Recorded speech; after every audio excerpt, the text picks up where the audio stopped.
नमस्कार, मी समिधा. आत्मविश्वास बाय समिधा या चॅनलवर तुम्हा सर्वांचे मनापासून स्वागत.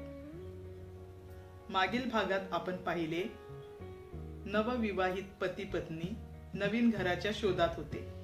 ते घर त्यांना कसे भेटले आणि त्या घरात प्रवेश केल्यानंतर त्यांना कोणकोणत्या अडचणींचा सामना करावा लागला हे आपण सर्व ऐकले. घर मालकाबरोबर फोनवर पतीचे असे काय बोलणे झाले असेल जे ऐकून पत्नीला धक्का बसला, ते आज आपण ऐकणार आहोत.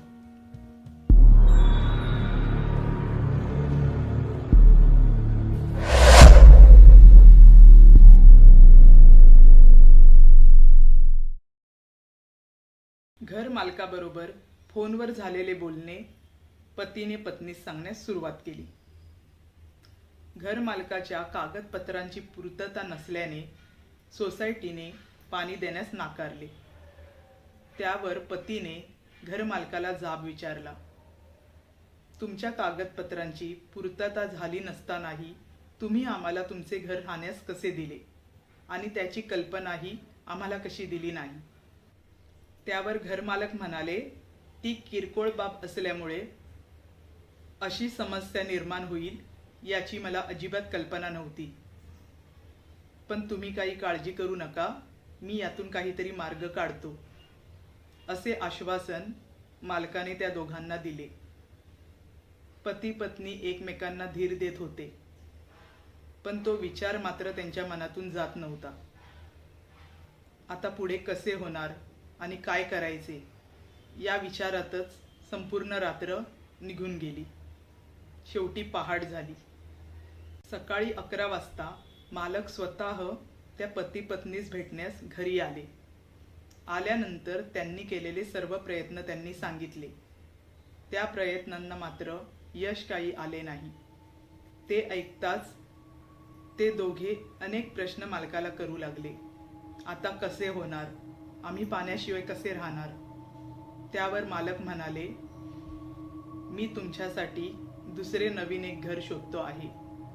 हे ऐकताच ते दोघेही स्तब्ध झाले, कारण जे त्या दोघांसोबत घडले ती काही किरकोळ बाब नव्हती.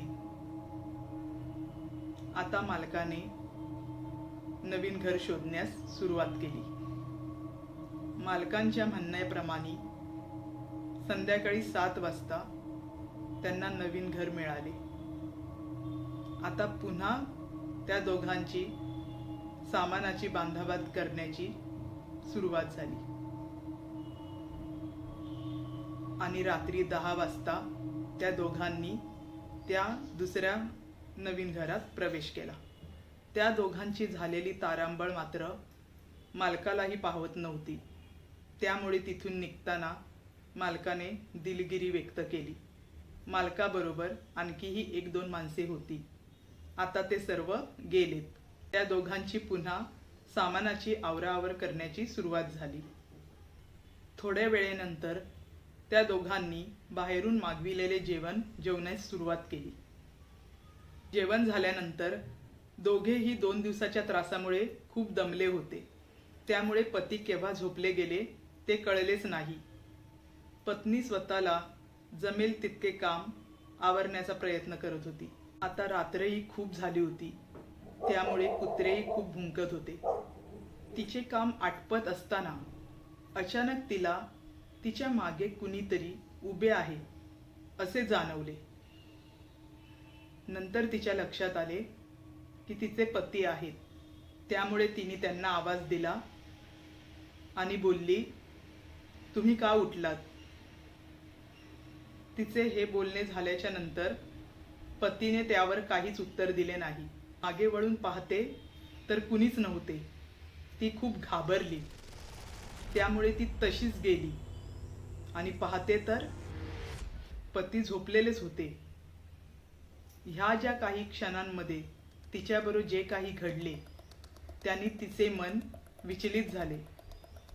पती जर झोपलेले होते तर तिच्या मागे नेमके कोण उभे होते असेल, हे जर तुम्हालाही जाणून घ्यायचे असेल तर चॅनलला सबस्क्राईब, लाईक आणि शेअर करा. आणि भास या भागाच्या आधीचा पहिला भाग घर हा जर तुम्ही पाहिला नसाल तर डिस्क्रिप्शनमध्ये मी लिंक दिली आहे, तिथे जाऊन तुम्ही आधीचा भाग पाहू शकता. लवकरच भेटू. धन्यवाद.